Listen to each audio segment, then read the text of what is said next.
Ngayon naman po ay ipapasyal ko kayo sa IKEA kasi andito po kaming mag-anak. At yun nga po, first time ko rin po dito at nakita ko po itong napakalaking orasan. Parang gusto ko pong iuwi at ibigay kay kuya kasi si kuya po ay hindi nagigising ngayon sa kanyang alarm clock kasi napakasarap lagi ng kanyang tulog. Kaya parang gusto kong bitbitin na ito pa uwi para may alarm clock na siya at nang hindi siya absent lagi sa kanyang school. At yun nga po, super excited akong pumasok kasi first time ko po dito. Hindi ko po alam kung anong meron dito. Pero sigurado ako. Basta kahit anong galaan, mag-e-enjoy ako. O, diba po? Ayan, at yan, isa pa sa pinaka i-enjoy ko ang makakita ako ng escalator. O, diba? Pag pumapunta nga po kami sa mall, tinatago na ako ni Mami at Daddy dito sa sakayang escalator. Kasi nag-i-stay talaga ako na matagal at gusto ko baba-akyat po ako dito. At yun nga po, pagdating namin sa taas, wow! Napawaw ako. At dahil nga first time ko, ngayon ko lang nakita ang napakadaming sofa bed dito. Wow!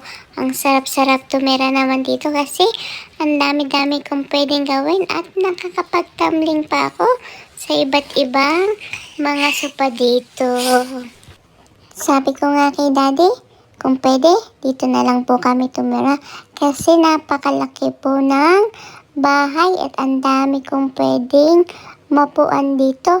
At yan nga po, ang dami pang table na pwedeng kainan dito. Sigurado mag-i-enjoy po ako. At yan nga po, tinuturo ko pa itong butterfly. Ang ganda-ganda naman po dito. Kaya lang, inisip ko, ano kayang gagawin namin dito? Bibili kaya sila Mami nito? O diba, pumasok ako dito sa isang room at kompleto na po yung lahat ng set na pwede mong i-decor sa isang kwarto. At super nag-enjoy po talaga ako at nakita ko pa itong toy na to.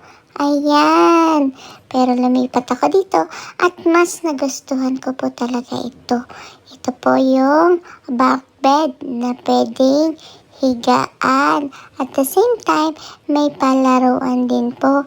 Ito talaga yung pwesto na talaga nahirapan si Mami at Daddy na paalisin ako dito kasi super nag-enjoy talaga ako. At gusto ko po maglaro ng hide and seek dito. Kung pwede nga lang siguro iwan ako ni Mami dito, ginawa na nila kasi inip na sila sa akin.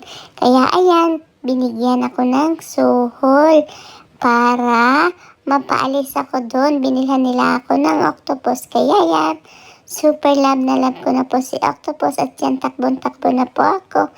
At bit ko pa po ito. Pinapakita ko kay Daddy. Pero, ayan, nakita ko na naman yung kakambal ko sa salamin. Diba, tuwan-tuwa po ako. Natuwa din po ba kayo sa octopus ko? Kaya lang, sa sobrang laki ng bahay, nakakita ako ng bed dito.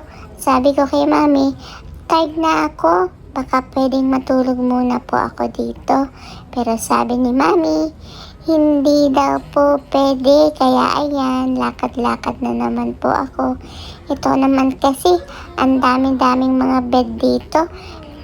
Pero, wait, nakakita ako ng mas magandang higaan dito. Karan! Ayan, talagang aantukin ako dito kasi ang sarap-sarap magduyan. O, diba po, enjoy na enjoy ako sa mahabang nilakad ko at sa madaming pagod na nangyari sa akin dito sa loob ng store na ito. Pero sulit naman po kasi nag-enjoy ako sa duyan. At the same time, nag-enjoy din po ako dito sa ice cream na binili namin. At yan nga po, sinusubuan ko rin po si Lily kasi gustong-gusto niya na rin po. Ayan po, and tara, nandito na kami sa bahay uli. Magic lang, nakauwi na kami ng mabilis at makakatulog na po ako sigurado after nito. Kasi sobrang dami talaga ng pagod ko today. Pero super enjoy naman po ako. Kasi kasama ko si Lily, si Daddy at si Mami. At syempre dahil pagod si Mami, binigyan ko po siya ng flower. Bye-bye po!